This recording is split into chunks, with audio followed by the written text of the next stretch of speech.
जय गुरुदेव, जय गायत्री माता। योगी के लक्ष्य में भटकाव है सिद्धियां। प्रणव पंडा जी लिखते हैं कि आम जन के बीच प्रचलित योग कथाओं व किंवदंतियों में सिद्धियों, शक्तियों व विभूतियों की चर्चा इतनी अधिक है कि योग का आध्यात्मिक अर्थ खो गया है। योग ऋषि पतंजलि योग साधकों को अपने सूत्रों में कई स्थान पर चेताते हैं कि योग का आध्यात्मिक अर्थ पवित्रता है। यही इसका वास्तविक अर्थ भी है। जो इसे समझते हैं, इस सत्य को अपनी योग साधना में आत्मसात करने की कोशिश करते हैं, केवल वही योग के यथार्थ को, उसके मर्म को अनुभव कर पाते हैं।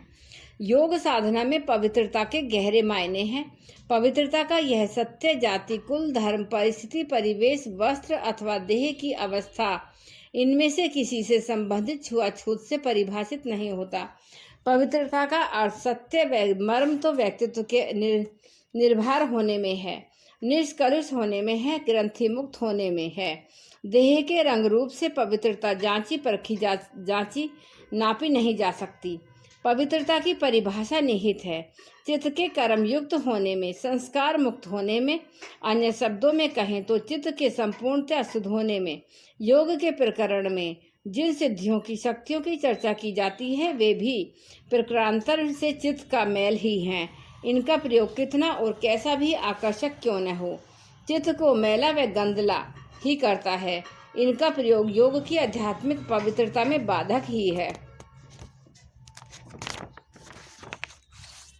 योग कथा में कहा गया है कि योग साधना की निरंतरता बनी रहे तो अंतर्बोध युक्त श्रवण, स्पर्श, दृष्टि, आस्वाद और आग्रहण की सिद्धियां अपने आप साधक के पास चली आती हैं।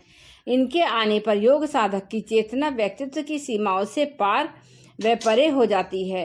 उसकी अनुभूतियां इंद्रियों की सीमा रेखा लांघ लेती है। आधुनिक विज्ञान में इस अतीन्द्रिय क्षमता को परामानसिक क्षमता के रूप में स्पष्ट किया गया है। दुनिया के कई हिस्से में मनोवैज्ञानिक के रूप में इस ज्ञान के पठन, पाठन, अध्ययन, अनुसंधान की सुविधा भी उपलब्ध हो गई है। भले ही ज्ञान की यह शाखा अभी शैशव काल में ही है, परंतु इससे यह सच अवश्य स्पष्ट हो चला है कि विज्ञान ने अध्यात्म का द्वार खटखटाना आरंभ कर दिया है। हालांकि यह केवल आरंभ है। यात्रा का पथ तो सुदीर्घ व विस्तीर्ण है। जिन्हें इस पथ पर चलना है, उनके लिए महर्षि पतंजलि स्पष्ट रूप से चेतावनी देते हैं। ये सिद्धियां समाधि में अध्यात्म की शिखर यात्रा में विघ्न हैं, बाधाएं हैं, व्यवधान हैं। ये वे शक्तियां हैं जो समाधि के मार्ग में बाधाएं हैं। इनसे चेतना विचलित व बहुमुखी होती है।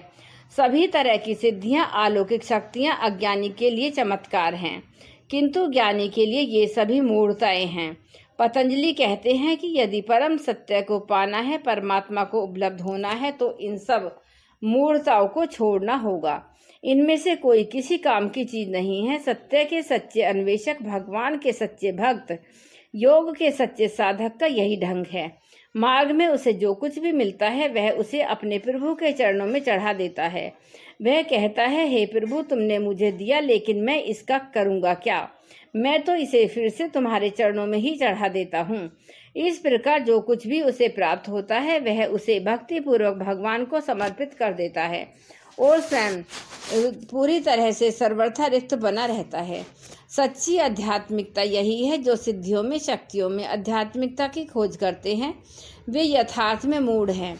वे माया के, अविद्या के भ्रम से भ्रमित हो रहे हैं। सच्चा भक्त, सच्चा साधक हमेशा उपलब्धि से दूर रहता है। उसे जो भी अस्तित्व से मिलता है, उसे परमात्मा को समर्पित कर वह फिर से खाली हो जाता है। तब भी कई बार कुछ लोग चालाकियां भी करते हैं। यूरोप की एक पुरानी किंतु रोचक घटना है। एक बार कुछ पादरी आपस में चर्चा कर रहे थे कि उन्हें दान में जो कुछ भी मिलता है, उसका वे क्या करते हैं। इस चर्चा में उपस्थित एक पादरी ने इस चर्चा में हिस्सा लेते हुए कहा, मेरे यहाँ लोग दान पेटी में जो भी कुछ डालते हैं, वह सब का सब परमात्मा के पास अपने आप ही पहुँच जाता है। एक अन्य पादरी ने उसके उत्साह की प्रशंसा करते हुए कहा, मैं अपने यहाँ चढ़ाए गए तांबे को तो चर्च में दे देता हूँ, जबकि चांदी की चीजें परमात्मा के पास पहुँचा देता हूँ। इस चर्चा को सुनते हुए एक तीसरा पादरी, जो अब तक खामोश बैठा था, उसने कहा, मैं तो इकट्ठा किया गया सारा धन एक कंबल में रख देता हूँ और उसे हवा में उछाल देता हूँ। उछाले गए इस धन में से परमात्मा को जो रखना है रख लेता है। बाकी धन जो नीचे आ जाता है उसे मैं परमात्मा का प्रसाद समझकर रख लेता हूँ। ये सभी पादरी जब यह चर्चा कर रहे थे तब उस ओर से संत फ्रांसिस गुजरे। उन्होंने उन सभी की चर्चा को सुनकर जोर कर ठाका लगाया और बोले, धूर्त और चालाक मत बनो, क्योंकि अंत में तुम्हारा ही नुकसान होगा, परमात्मा का नहीं। जो ठग है, धूर्त और चालाक है, उनके लिए प्रभु का द्वार कभी न खुल सकेगा। अंतर विकास के मार्ग में अनेकों बाधाएं आती हैं। अंतर यात्रा का प्रत्येक क्षण नए अन्वेषण का होता है। हर कुछ न कुछ घटित होता रहता है। सामान्य जन तो इसकी कल्पना भी नहीं कर सकते।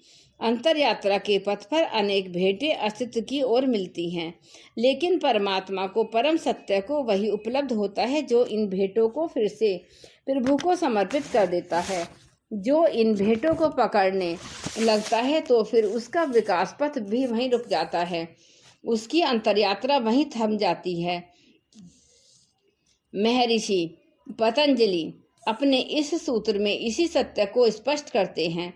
वे कहते हैं कि अगर तुम्हें समाधि की चाहत है, अगर तुम्हें परम शांति चाहिए, परम मौन, परम सत्य चाहिए, तो फिर किसी भी तरह की प्राप्ति से, उपलब्धि से लगाव मत बना लेना। फिर चाहे वह इस लोक की हो या उस लोक की, मनोवैज्ञानिक हो या परामनोवैज्ञानिक, बौद्धिक हो या अंतर्बोध युक्त हो, कुछ भी हो, किसी भी उपलब्धि से कोई मोह मत जोड़ना।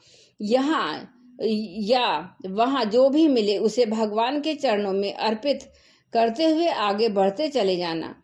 जब साधक अपनी साधना में मिला हुआ सभी कुछ परमात्मा के चरणों में चढ़ा देता है, यहाँ तक कि अपने आप को भगवान के चरणों में अर्पित कर देता है, तब भगवान स्वयं उसके पास आते हैं।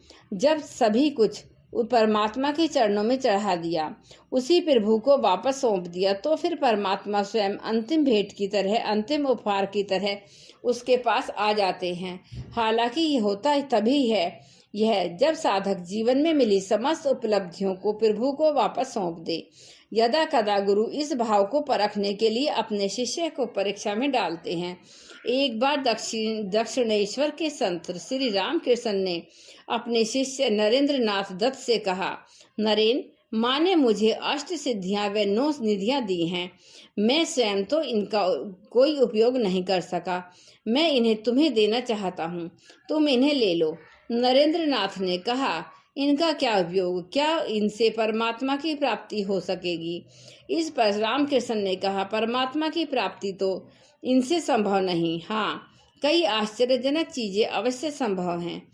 यह सुनकर नरेंद्र नाथ ने कहा, तब रखिए आप इन्हें अपने पास ही, मेरे जीवन में इनका कोई स्थान नहीं है। यह उत्तर सुनकर श्री रामकृष्ण ने प्रसन्न होकर कहा, तुम्हारी साधना सच्ची है, तुम्हारा विवेक सच्चा है। यह विवेक ही तुम्हें परमात्मा की प्राप्ति का आनंद देगा। यही सच्चे योगी का पथ है। जय गुरुदेव, जय गायत्री माता, जय प्रणव पंडित।